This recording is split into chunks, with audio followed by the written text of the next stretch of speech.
নরেন্দ্র মোদী যদি বাংলাদেশে কোনো সরকারের শপথ গ্রহণ অনুষ্ঠানে আসে তাহলে আমাদেরকে ভেবে দেখতে হবে আমরা সেই শপথ গ্রহণের নির্লজ্জ অনুষ্ঠানে উপস্থিত হব কি হব না। একটি দল বিগত সময়ে ভারতের হাত কাঁধে নিয়ে এই দেশে মানুষের উপর জুলুমতন্ত্র ফ্যাসিবাদ চাপিয়ে দিয়েছিল।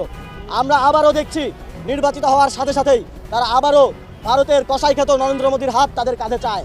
আর একটা গণ অভ্যুত্থানের জন্য প্রস্তুত হন। বাংলাদেশে যারা গত বছর গণ অভ্যুত্থানে অংশগ্রহণ করেছে এরা সবাই আর একটা গণ অভ্যুত্থানের জন্য প্রস্তুত আছে। দিল্লির গোলামি মেনে নেওয়া হবে না। জীবনে কোনোদিন আওয়ামী লীগকে নিয়ে আসার চেষ্টা করেন না। আওয়ামী লীগকে যদি নিয়ে আসার চেষ্টা করেন আপনার দল থাকবে না। কেন থাকবে না জানেন? জামাত ইসলাম কিন্তু পেছনে যাবে না। জামাত ইসলাম যেখানে সেখান থেকে সামনে যাবে।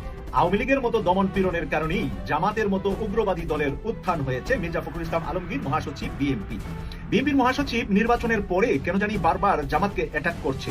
অপরদিকে দেখেন তারেক রহমান নির্বাচনের পরে কিন্তু একবারও জামাতকে অ্যাটাক করেন নাই। তাই এই ফখরুল ইসলাম আলমগীর যে ওই পারের লোক এটা পরিষ্কার। তারেক রহমানের পক্ষ থেকে মোদিকে, নরেন্দ্র মোদিকে তার শপথ অনুষ্ঠানে আমন্ত্রণ জানানো হয়েছে।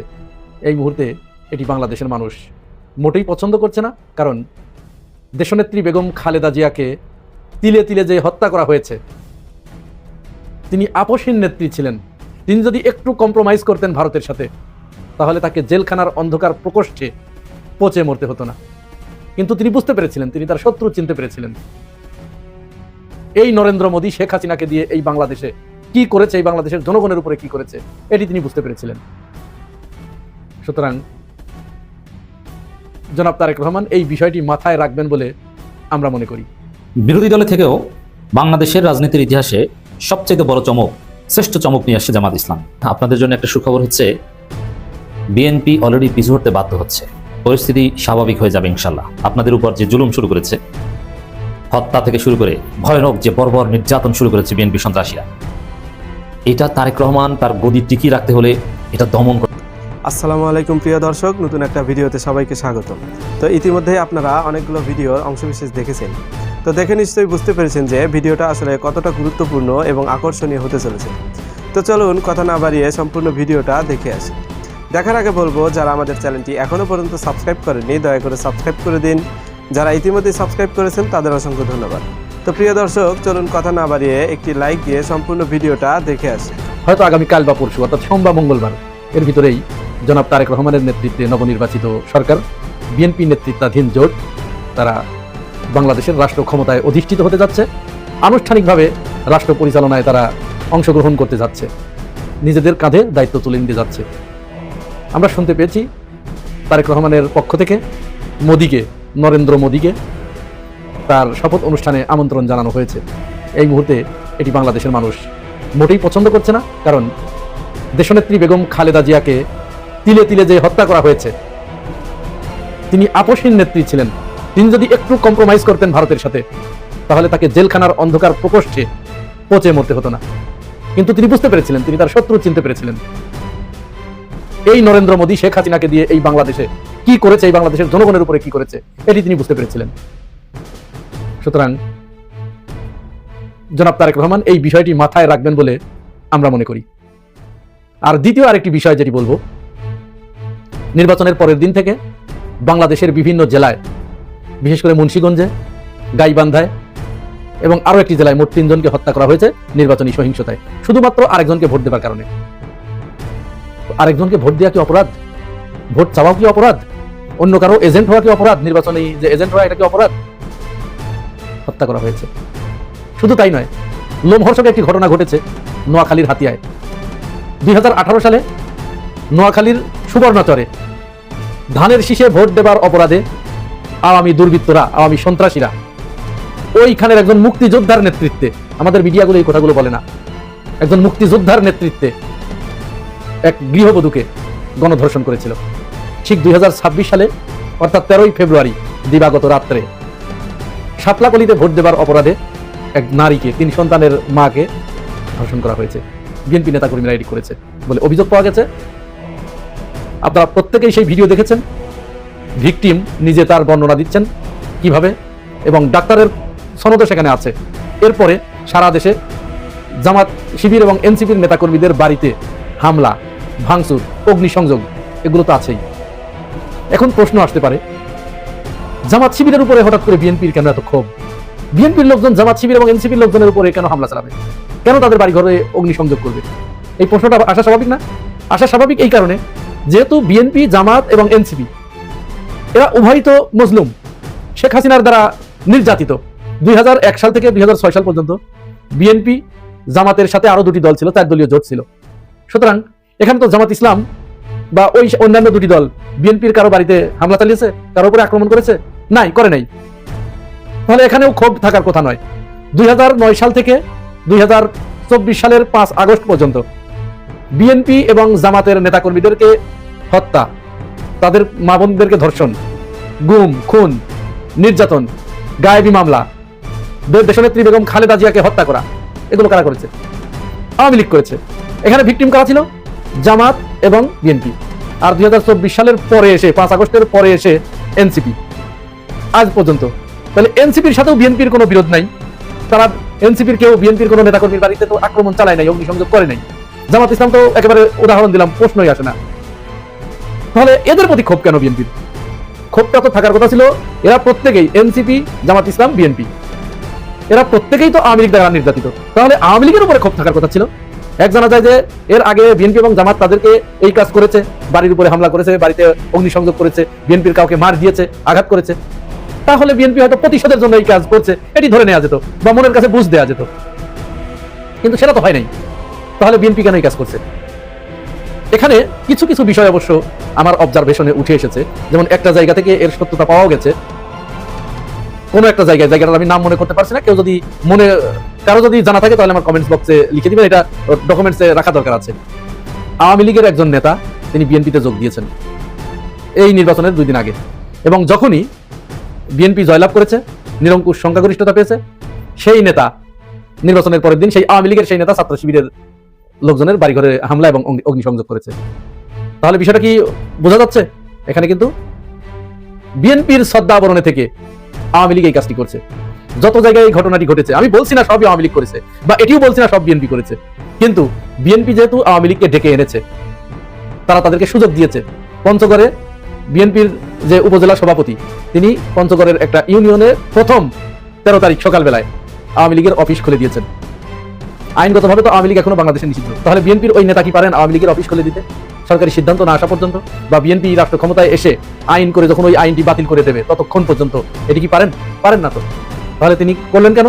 ওই যে একটা লিয়াজও হয়েছে, ওই লিয়াজের কারণে। তো লিয়াজও যেহেতু করে আপনি তাদেরকে ডেকে এনেছেন, সুতরাং এরা এখন যে আকামগুলো করছে, আমি ধরে নিলাম হয়তো এই দাবি করা হবে যে না, এই কাজগুলো সব আওয়ামী লীগই করেছে, বিএনপির কেউ করে নাই, এটা আমরাও বিশ্বাস করি। যেটা যেহেতু ওই যে আগেই বলছি, শখে তো মিলছে না। বিএনপির কারো সাথে জামাত শিবিরের কোনো রেশারেশি নাই, তার পূর্বে কোনো হামলা বা অগ্নিসংযোগের ঘটনা ঘটে নাই, তাহলে সেই প্রতিশোধ বিএনপি কেন নেবে? শুধুমাত্র এই নির্বাচনী ডামাডোল শুরু হবার পর থেকে, নির্বাচনী অপোনেন্ট হবার কারণে তারা এসে তাদের বাড়ি ঘরে হামলা চালাবে, এটি তো আসলে বিশ্বাসযোগ্য কথা নয়। আর যদি কেউ এটি করেই থাকে যে জামাত থেকে একজন দাঁড়িয়েছে, বিএনপি থেকে একজন দাঁড়িয়েছে, এখন যে জামাত সে জামাতে ভোট দিয়েছে, যে বিএনপি সে বিএনপিতে ভোট দিয়েছে, তো এটাই তো বাংলাদেশের রাজনীতি। তো এটার কারণে কি আরেকজনের বাড়ির উপরে এসে হামলা করতে হবে, তাকে মারতে হবে? তাহলে অধিকাংশ ক্ষেত্রে এই কাজ হয়তো আওয়ামী লীগ করেছে। তো আওয়ামী লীগ করলেও তো বিএনপি দায় এড়াতে পারে না, কারণ আপনি যে ডেকে এনেছেন, আপনি যাকে ডেকে এনেছেন সে যে আকাম করবে, এই আকামের পুরো দায়িত্ব আপনাকে নিতে হবে, আপনার গাড়ি যাবে। বিএনপির ভাইরা, এদেশের জামাত শিবির আপনাদের শত্রু নয়, এনসিপি আপনাদের শত্রু নয়। একটু চিন্তা করুন তো 5 আগস্টের আগের কথা। আপনারা যাদের উপরে হামলা করছেন, যাদেরকে মারধর করছেন, আপনারও যেরকম অবদান আছে হাসিনা তাড়ানোতে, তাদেরও কি কম অবদান আছে? তারা এবং আপনারা মিলেই তো এই কাজটি করেছেন। তাহলে এই মুহূর্তের ভিতরে এটি ভুলে গেলেন? অবশ্য খুব ভালো 2টি পদক্ষেপ তারেক রহমান নিয়েছেন। নোয়াখালীর দিকে কোনো একটা জায়গায় তারেক রহমানের নির্দেশে ছাত্র দলের 5 নেতাকর্মীকে দল থেকে বহিষ্কার করা হয়েছে এবং তাকে পুলিশে ধরে দেওয়া হয়েছে এই অপরাধে, হামলার অপরাধে। এর জন্য অবশ্যই বিএনপি ধন্যবাদ পাওয়ার উপযুক্ত। এটি আমরা চাই, এই কাজটিই করতে হবে। না হলে ওই বেপরোয়া যারা হয়ে গেছে বা অনুপ্রবেশকারী যারা আছে, ওরা সতর্ক হবে না। তারেক রহমানও একটি নির্দেশনা দিয়েছেন এবং একটি কঠোর বার্তা দিয়েছেন যে যারা হামলাকারী, তারা কোনো মতো অবস্থায় আমাদের দলের অন্তর্ভুক্ত নয়, এদেরকে আমরা বরদাস্ত করবো না। এটি রাজনীতির জন্য অত্যন্ত ইতিবাচক একটা বার্তা। দেখলাম আমির খসরু মাহমুদ, তিনিও কি চমৎকার বক্তব্য দিয়েছেন। তিনি বলেছেন যে চাঁদাবাজ এই দলের ভিতরে থাকতে পারবে না, যারা যা করেছো এখন থেকেই ভুলে যাও, এইগুলো দরকার। এটি এই নতুন বাংলাদেশে মানুষ দেখতে চাচ্ছিল। বিএনপির হোম্মাম কাদের, সালাউদ্দিন কাদেরের ছেলে, তাকে আমার পক্ষ থেকে স্যালুট। তিনি এরকম একটি যুগান্তকারী বক্তব্য দিয়েছেন। তিনি বলেছেন এই আসনে, আমার এই আসনে, সারা বাংলাদেশে যদি হামলা এবং ভাঙচুর হয়, আমার এই আসনে আমার অপোনেন্ট কারো গায়ে বুলেট টোকা দেওয়া যাবে না। আরেকটা কথা না বললেই নয়, ছাত্র দলের সভাপতি রাকিবউদ্দিন আহমেদকে অসংখ্য ধন্যবাদ। তিনি চমৎকার একটা বক্তব্য দিয়েছেন আজকে, দীর্ঘদিন পরে। তার এ পর্যন্ত এই ধরনের বক্তব্য শুনি নাই। তিনি তার কমন শত্রু আওয়ামী লীগকে চিহ্নিত করেছেন, বলেছেন আমরা সবাই দোসরের বিপক্ষে, এই দোসররা এদেশে রাজনীতি করতে পারবে না, এছাড়া বাকি আমরা সবাই এক। এর জন্য রাকিবউদ্দিনকে অবশ্যই ধন্যবাদ পাওয়ার উপযুক্ত, তাকে আমরা ধন্যবাদ জানাই। এখন জনাব তারেক রহমান যদি এই দেশটাকে খুব তাড়াতাড়ি আপনি জামাত, শিবির, এনসিপি এদেরকে নিয়ে রাষ্ট্র পুনর্গঠনে হাত না দেন, এদেরকে যদি আপনি শত্রু বানিয়ে ফেলেন, তাহলে কিন্তু দেশ অত্যন্ত ভয়াবহ সংকটের দিকে চলে যাবে। আমরা দীর্ঘদিন এই দেশ কিন্তু আমাদের খুব কষ্টের একটা দেশ আমরা পেয়েছি। শেখ হাসিনা এই দেশটাকে যা করে ফেলেছিল এবং যে পর্যায়ে নিয়ে যেতে চাচ্ছিল, সেইখান থেকে দেশটা কোথায় এসেছে। আসসালামু আলাইকুম রহমতুল্লাহ। প্রিয় দেশবাসী, আপনাদের এখনই জেগে উঠতে হবে। দর্শক, আপনাদেরকে অনুরোধ করব, আমার এই প্রতিবাদমূলক আলোচনা প্রত্যেকে শেয়ার করে ব্যাপকভাবে ছড়িয়ে দিন, প্রত্যেকে প্রতিবাদে অংশগ্রহণ করুন, যে যার অবস্থান থেকে প্রতিরোধ করে দিন। এটা আমাদের নৈতিক দায়িত্ব। আর ঘরে বসে থাকা যাবে না। বিএনপি সন্ত্রাসীরা ক্ষমতায় আসার সাথে সাথে সরকার গঠন করার আগেই যে কাজ শুরু করে দিয়েছিল, আওয়ামী লীগের সে কাজ স্টার্ট করতে কয়েক বছর লেগেছে। ওরা আওয়ামী লীগের চাইতে কতটা জঘন্য আপনারা দেখছেন। সারা বাংলাদেশে সন্ত্রাসের রাম রাজত্ব কায়েম করেছে। নোয়াখালীতে কি ঘটিয়েছে আপনারা সবাই জানেন কোন বিষয়ে কথা বলছি। নোয়াখালীতে শাপলা গলিতে ভোট দেওয়ার অভিযোগে কয়েক সন্তানের জননীকে বিএনপির লোকজন গণধর্ষণ করেছে। আপনি চিন্তা করেন, আপনি কি বাংলাদেশে আছেন না আইএমএ জাহিলিয়াতের যুগে আছেন? এই বিএনপি এটা কি বাংলাদেশ জাতীয়তাবাদী দল না বাংলাদেশ জাতীয়তাবাদী আইএমএ জাহিলিয়াত পার্টি? এই আধুনিক যুগে এই অসভ্য বর্বর ক্ষমতা এসেছে। এরা আওয়ামী লীগের চাইতে কত নিকৃষ্ট, জাস্ট ফিল করবেন। আওয়ামী লীগ ফিরে আসবে অনিবার্যভাবে বিএনপির কর্মকাণ্ডের কারণে। এখন এই পরিস্থিতিতে আসুন আমরা সবাই প্রতিবাদ করি, প্রতিবাদে সামিল হন। তারেক জিয়া কি আসলে দেশ চালাতে পারবে? Is it possible? এইভাবে জাস্ট একটা শুধু, আরো দেশের বিভিন্ন জায়গা থেকে খবর আসছে এরকম গণধর্ষণের খবর, দাঁড়িপাল্লায় ভোট দেওয়ার অভিযোগে, এবং রাজশাহী বিশ্ববিদ্যালয়ের ছাত্রী পালাতক, তার মাকে এই হুমকি দেওয়া হয়েছে ভোগ করার, এবং বিভিন্ন জায়গায় নারীরা পালাতক। বিশেষ করে এই বিএনপি সন্ত্রাসীদের কাছে সবচেয়ে অনিরাপদ নারীরা। ভোটের আগে ওরা টার্গেট করেছিল নারীদের উপর ভয়ানক নিপীড়ন চালিয়েছিল। ভোটের পরে এখন চূড়ান্ত পর্যায়ে নিপীড়ন। আগে তো জাস্ট আক্রমণ করতো, মাথায় আঘাত করতো, কোপাতো, এখন সরাসরি দর্শন করছে। এই হচ্ছে বিএনপি। চারদিকে প্রতিবাদ ছড়িয়ে পড়েছে। ঢাকা বিশ্ববিদ্যালয়ের শিবির ইনস্ট্যান্ট বিক্ষোভ মিছিল বের করেছে। এনসিপি, বাংলা মোটর তাদের কার্যালয় থেকে বিক্ষোভ মিছিল বের করেছে। হ্যাঁ, জনতার প্রতিবাদে বাংলাদেশের দফারফা হবে। দেশ চালাতে তারেক পারবে, নইলে দরকার নেই। কোন অযোগ্য লোককে দেশ চালাতে দেওয়া হবে না। এখন কি মনে করেন এটা কারা করেছে? সিস্টেমটা দেখেন। প্রথম কথা হচ্ছে, অতি উৎসাহী কেউ যদি এটা করে থাকে তাহলে আইন ব্যবস্থা নিবে, এই তো। কিন্তু না, এটা রাষ্ট্রীয় মদদে বিএনপির পৃষ্ঠপোষকতায় দলীয় কাঠামোর মাধ্যমে এটা করা হচ্ছে। কিভাবে এটা একটু দেখাই, তাহলে বুঝবেন এটা কি বিচ্ছিন্ন সন্ত্রাস, বিচ্ছিন্ন ধর্ষণ, না এটা বিএনপির অফিসিয়াল কাজ। কিভাবে? যেমন এই ঘটনা ঘটেছে নোয়াখালীতে। ভুক্তভোগী সুস্পষ্ট স্টেটমেন্ট দিয়েছে, ভিডিও স্টেটমেন্ট আছে, কিন্তু কোনো মিডিয়া রিপোর্ট করছে না। ইত্তেফাক রিপোর্ট করেছিল অভিযোগ, এই শিরোনাম দিয়ে, অভিযোগ। বিএনপি আকাম করলে অভিযোগ, আর আওয়ামী লীগ আকাম করলে তখন ছিল অভিযোগ, আর বিএনপি করলে সেটা সরাসরি। কিন্তু কোনো মিডিয়া এই রিপোর্ট রাখতে পারেনি, ডিলিট করে ফেলেছে। অবশ্য চ্যানেল 24 এরকম আরো কয়েক জায়গায় আসছে, কিন্তু মিডিয়াগুলো ব্ল্যাক আউট করে দিচ্ছে। ভিডিও স্টেটমেন্ট আছে ভুক্তভোগীর, এটা নিয়ে সব মিডিয়া লেট নিউজ হওয়ার কথা, তোলপাড় সৃষ্টি হওয়ার কথা, কিন্তু মিডিয়া চুপ। এই মিডিয়া চুপ কেন? বিএনপি সেন্ট্রালি এই ঘটনা ধামাচাপা দেওয়ার চেষ্টা করেছে, কিন্তু পারবে না। আমরা তো আছি। এই তরুণ প্রজন্ম থাকতে, এই ছাত্র জনতা থাকতে তারেকে কোনো কাজ সাজিতে কাজ হবে না। ওইসব মিডিয়াকে জনগণ লাথি মারে, জুলাইতে দেখেছেন না? মেইন স্ট্রিম মিডিয়াগুলো একদম চুপ। অথচ এই নোয়াখালীতে যেটা ঘটেছে, এইটা নিয়ে আজকে সমস্ত টক শোর আলোচ্য বিষয় হওয়া উচিত এইটা, যে বিএনপি কি শুরু করেছে সারা বাংলাদেশে। আজকে তারেক রহমান সংবাদ সম্মেলন করেছে, দেখেন কোন দালাল সাংবাদিক একটাও প্রশ্ন করলো না সারা দেশে বিএনপির সন্ত্রাসীরা, জামাত, এনসিপি উপর ভয়ানক নির্যাতন চালাচ্ছে, নারীদের নির্যাতন করছে। কোন সুশীল কেউ কিছু বলছে না। দেখছেন আপনি কোন জাহিলিয়াতের মধ্যে এসে পড়েছেন? আমরা কথা বলবো, জীবনের ঝুঁকি নিয়ে কথা বলবো। জুলাইতে যেরকম কথা বলেছি এরকম কথা বলবো। জুলাই আর ফিরে আসতে দেওয়া যাবে না, অঙ্কুরেই খেয়ে দিতে হবে, দফারফা করতে হবে যারাকে দেশ চালাতে পারবে কি পারবে না। কারণ শুরুর আলামত তো আমরা মোটেও ভালো দেখছি না। এগুলো কি ঘটছে?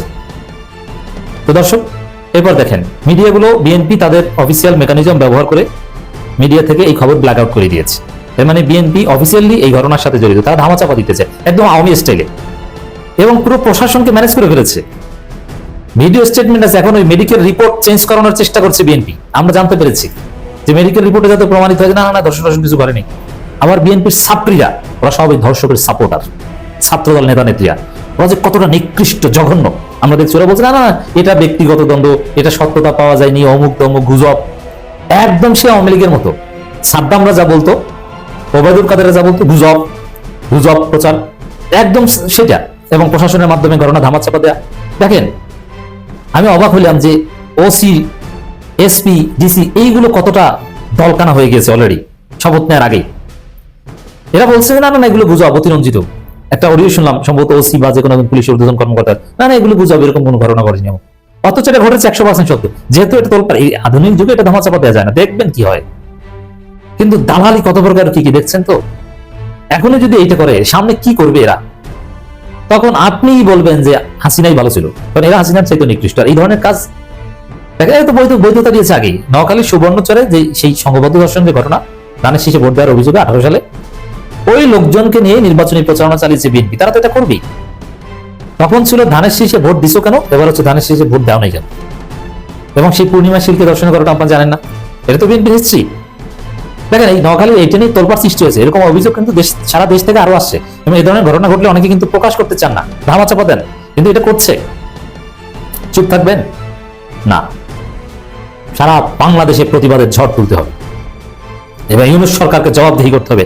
এখন পর্যন্ত তো ইউনূস ক্ষমতায়, তো এগুলো কি বাংলাদেশের আইন শৃঙ্খলা? এটা কি মার্শাল ল লাগবে? মানুষ, নারীরা যে দেশে নিরাপত্তা না, কিসের গণতন্ত্র, কিসের নির্বাচন? যারা নিরাপত্তা দিতে পারবে তারা চালাক। এটা কি চলছে?